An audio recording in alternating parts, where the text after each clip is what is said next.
खबरुनि update सिलसिले के अॻिते वधाईंदे ख़बर शामिल कयूं पिया हैदराबाद खां।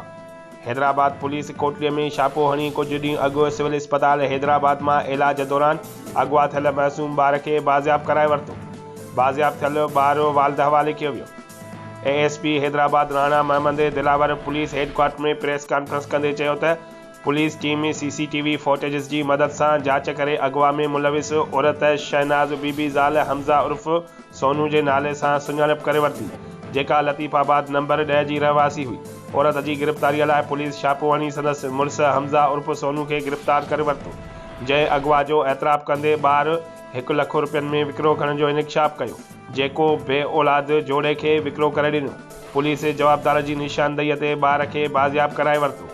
बाज़ियाब कयल ॿार वालिद इमदाद कपरीअ जे हवाले कयो वियो।